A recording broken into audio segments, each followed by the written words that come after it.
Deus vos salve, Deus. Deus vos salve, Deus. Deus salve o universo onde mora Deus. Vos salve, Deus. Deus vos salve, Deus. Deus vos salve, Deus. Deus salve o nosso mundo, onde mora Deus.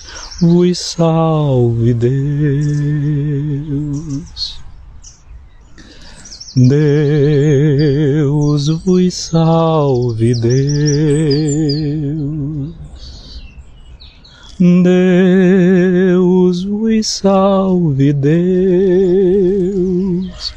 Deus salve a natureza, onde mora Deus. Vos salve, Deus. Deus vos salve, Deus. Deus vos salve, Deus. Deus salve as pessoas onde mora Deus. Vos salve, Deus. Deus vos salve, Deus. Deus vos salve, Deus. Deus salve este dia onde mora Deus. Vos salve, Deus. Deus vos salve, Deus. Deus vos salve, Deus. Deus salve este encontro onde mora Deus. Vos salve, Deus. Deus vos salve, Deus. Deus vos salve, Deus. Deus salve a nossa vida, onde mora Deus. Vos salve, Deus.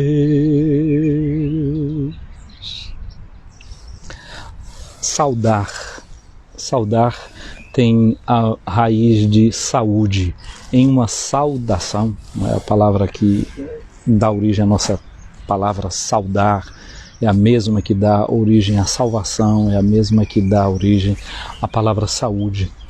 Portanto, é assim que a gente quer começar esse dia, entrando na presença desse Deus que salva, desse Deus que dá saúde, desse Deus que redime, desse Deus que cura, desse Deus que tem cuidado com a nossa vida, esse Deus que vê como muito preciosa a nossa existência aos seus olhos.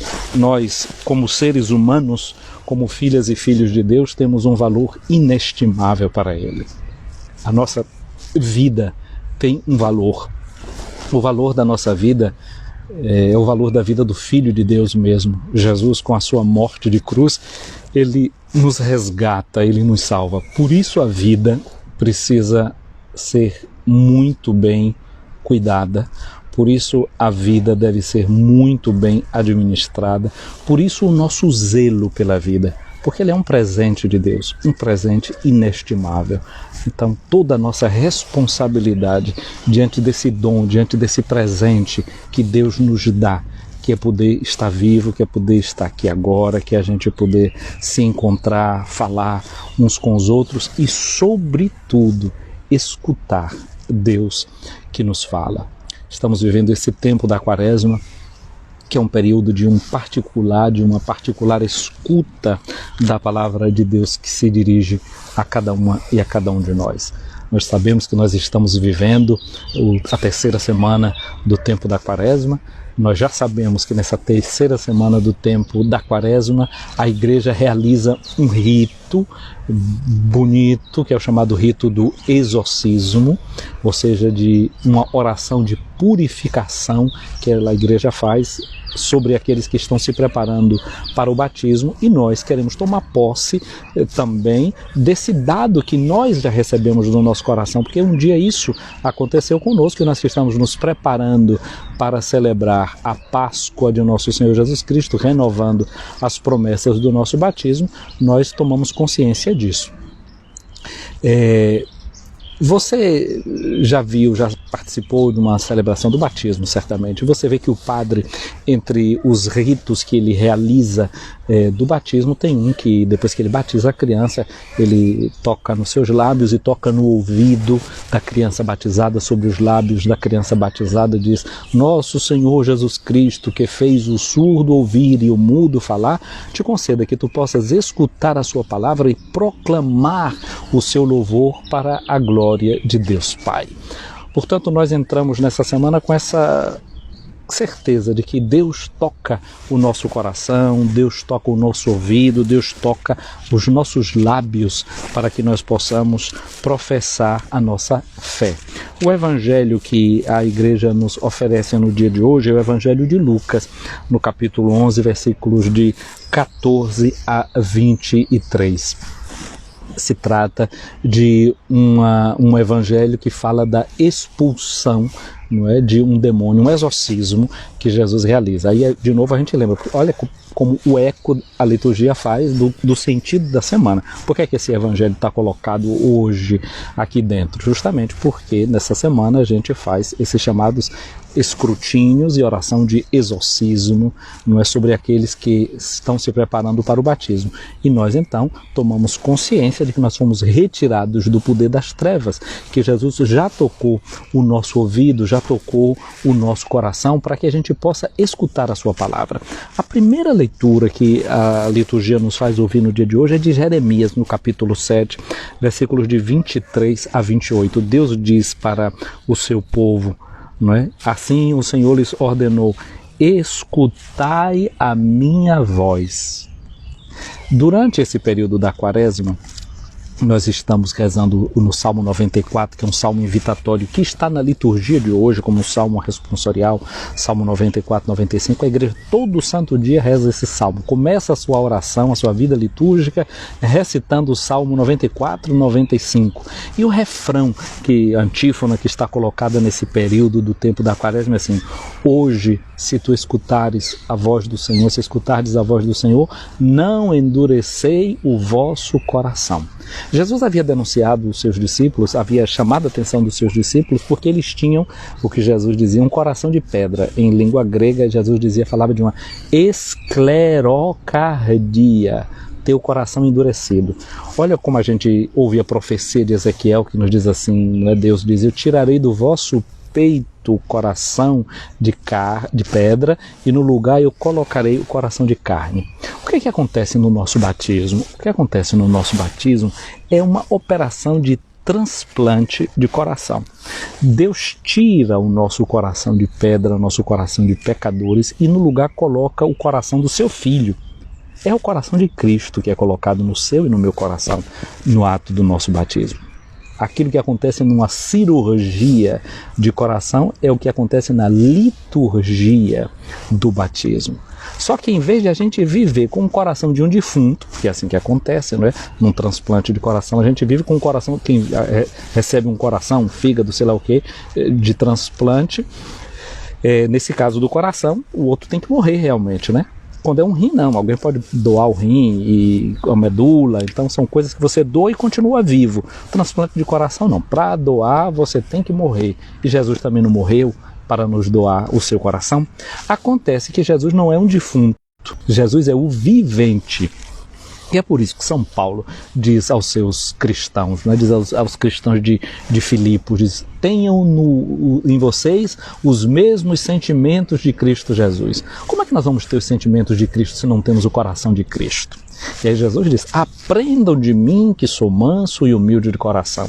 Então Jesus não ensina como uma coisa de fora para dentro. A lição que Jesus dá é de dentro para fora. Ele nos dá primeiro o seu coração e depois ele nos pede para aprender dele. Porque aí a gente vai ter os sentimentos dele dentro de nós, assimilado na gente. E aí a gente pode fazer um caminho que é muito mais simples, se nós podemos assim dizer. Porque Deus primeiro nos dá aquilo que nos pede. Deus não nos pede para depois nos dar. Ele nos dá e depois ele nos pede. Aí a gente vai apenas corresponder àquilo que ele nos dá como sua graça, como o seu dom. Então, hoje, escutamos essa palavra da primeira leitura, o profeta, que diz a seu povo aquelas palavras de Deus. Mas olha o que é que o profeta também diz: mas esse povo não me escuta, porque eles não deram ouvido à minha palavra. Eles procederam de um modo obstinado, segundo um coração malvado. Em vez de se voltar para mim, eles me deram as costas. Voltarmos para Deus significa voltarmos para Ele com a nossa oração, com a nossa súplica. Portanto, hoje voltemos para Deus o nosso coração, para que a gente possa de fato receber essa graça de uma escuta. Quando a gente participa da missa, o padre diz corações ao alto, e a gente diz: o nosso coração está em Deus. Por quê? Porque o nosso coração é o coração de batizadas e batizados. Cada um de nós recebeu o próprio coração de Jesus. E onde está Jesus? Sentado à direita de Deus Pai Todo-Poderoso. Por isso nosso coração está em Deus, porque Jesus está sentado à direita de Deus Pai. E com esse coração é que a gente vai tentando viver o nosso dia a dia, com esse dom que Jesus nos fez. O profeta Joel, ele nos diz: voltai a mim com todo o coração.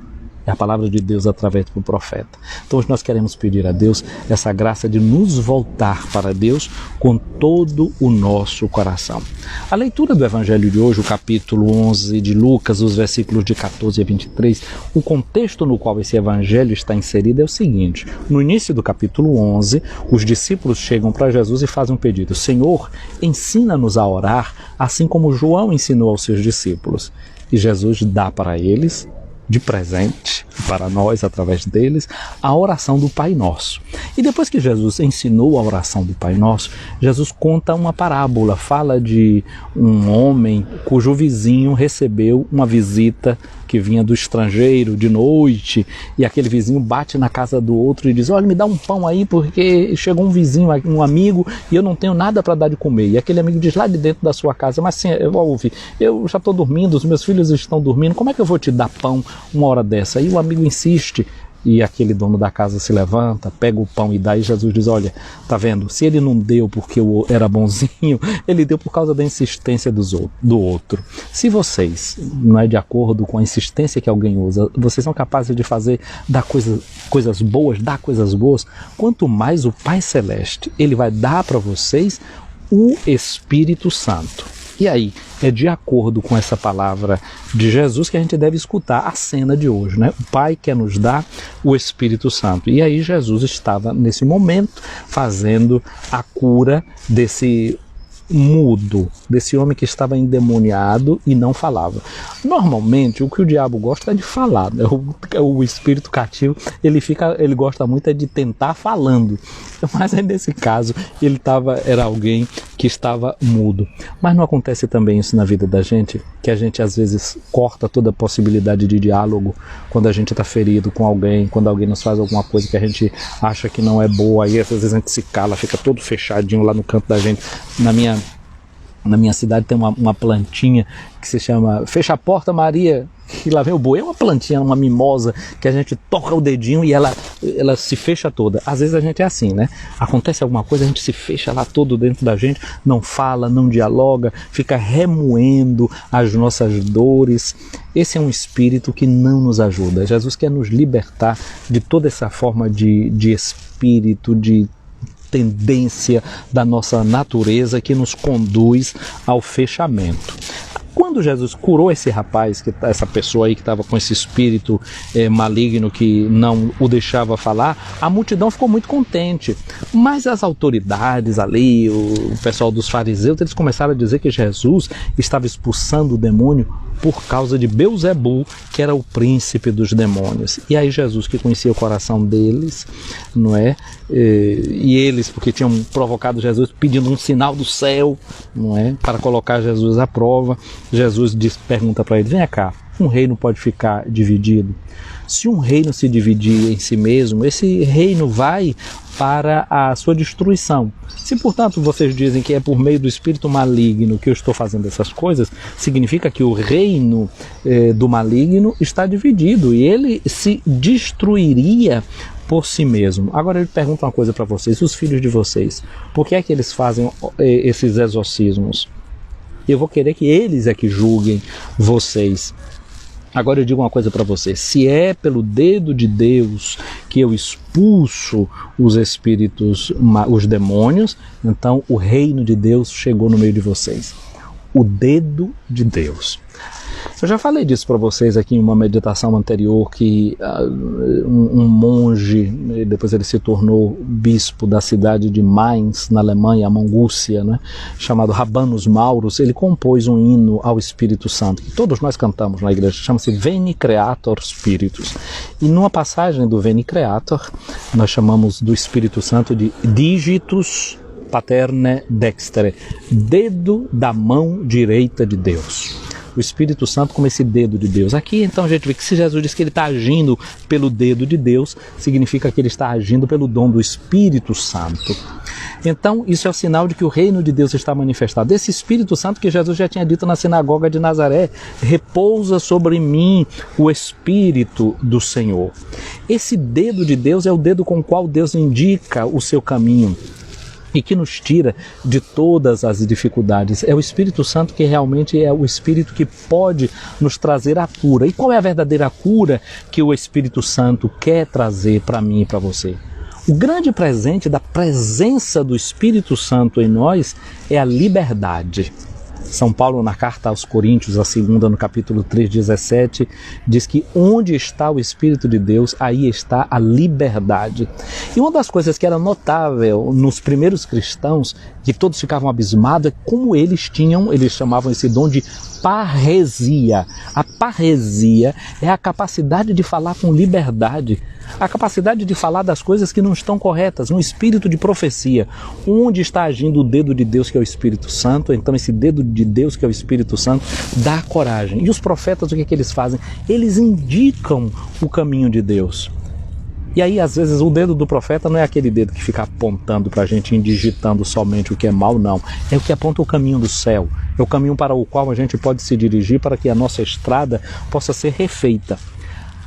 Mas eu também me lembro de uma coisa, sempre me comoveu muito diante da imagem de um santo que é muito querido na minha região, que é São Roque, que é invocado contra a peste. Muitas pessoas nesse período da pandemia têm se voltado para São Roque. E a imagem de São Roque sempre me chamou a atenção, porque São Roque tem os olhos levantados para os céus e o dedo dele apontado para uma ferida que ele tem na perna. O dedo do profeta e o dedo do santo realmente indica a Deus, mas às vezes também é um dedo que precisa ser colocado na ferida, para mostrar o que é que está errado, para mostrar o que é que não está bom. E é somente assim, quando a gente põe o dedo na ferida, quando a gente mostra as situações que não estão corretas, é que a gente pode experimentar a verdadeira liberdade dos filhos e das filhas de Deus. São Paulo diz que o mundo inteiro está esperando essa hora da sua libertação. E essa hora da libertação é quando os filhos de Deus se manifestarem, quando cada um de nós tomar consciência de que não tem em si um espírito de escravidão que faz a gente ficar mudo, ficar amuado, como se costuma dizer na minha região, mas esse espírito que deixa a gente falar o que não está correto, falar o que não está bem. O Espírito de Deus é esse Espírito que nos dá essa verdadeira liberdade. Portanto, eu penso que a graça que a gente pode pedir nesse dia de hoje é a graça desse Espírito Santo que nos liberta de toda forma de mutismo, de todo silêncio desnecessário, de todo silêncio que não provoca liberdade, de todo silêncio que adoece, de todo silêncio que faz a gente explodir por dentro e também explodir por fora. Que a gente seja um povo capaz de, com essa liberdade das filhas e dos filhos de Deus, fazer escutar também a nossa voz, dizer aquilo que precisa ser dito para que o mundo de fato possa ser diferente e possa experimentar aquela liberdade que Deus realmente quer para cada uma e para cada um de nós. Essa é a graça que nós queremos pedir nesse dia de hoje, a graça de uma libertação interior, a graça de um coração que realmente se faz libertado, se faz purificado pela presença, pelo dom desse Espírito de Deus que de nós retira todas as amarras. Quero desejar para você, portanto, esse dia abençoado, esse dia em que você pode experimentar essa presença do Espírito de Deus que te faz falar, que te faz dizer as coisas que não estão corretas, que te faz dialogar. Você lembra quando Jesus, uma certa feita, entrou na cidade de Naim e tinha um enterro sendo feito, tinha uma mulher que era viúva, tinha um filho único e aquele filho estava sendo levado para o cemitério. Jesus para o enterro, toca no caixão ali daquele menino e diz: jovem, eu te digo, levanta-te. E o menino se levantou e começou a falar, começou a dialogar. Essa é a graça de Deus quando nos retira do poder das trevas e do poder da morte, é nos ensinar a falar, nos ensinar a dizer as coisas da forma correta, com a parresia que seja necessária, com aquela graça de encorajamento que a gente precisa. Que esse Espírito de Deus que age dentro dos nossos corações vá nos transformando com a sua graça e com o seu amor e nos conformando ao estilo do seu amado Filho, o Senhor nosso Jesus Cristo. Concluindo essa nossa meditação de agora, quero abraçar todas as pessoas que aqui estão presentes, a Darcy, a Coelho Leitores, não é, que está aqui nos acompanhando, a Gal Duarte, a Marisete, a Thali Matos, a João do Rosário, a Eurenia, Solange Reis, Lilia, Silvia Fernandes, não é, Ivonete Dias, Alane Nascimento, Edi Andrade, Dayara, Ana Maria Barreto, não é, saúdo também a Rosa Santos, que vejo aqui presente nessa live, Falrei Sena, quem mais? Leu Passos, que vejo aqui, Maria Aline Sampaio, vejo o Pedro Miguel, Gil Roger, ao Padre Rodrigo Rios. Padre Rodrigo, um abraço grande para você aí na nossa Maceió. Não é? Que Deus abençoe vocês e dê força sempre cada vez mais. A Rose Santos e Mima Costa, vocês que estão aqui acompanhando essa live, bênçãos de Deus Todo-Poderoso na vida de vocês, e a você também que vai ver esta live, que vai ficar aqui salva no nosso perfil do Instagram e no nosso canal do YouTube. Venha sobre você, minha amiga, meu amigo, a bênção de Deus Todo-Poderoso, também ao nosso Padre Josafá, não é, Palotino, aqui presente nessa nossa live, vou vendo aqui. Então, venha sobre nós essa bênção de Deus Todo-Poderoso, que o seu carinho, que o seu amor seja derramado sobre nós, hoje e sempre. Sobre você a bênção de Deus Todo-Poderoso, o Pai, o Filho e o Espírito Santo. Amém.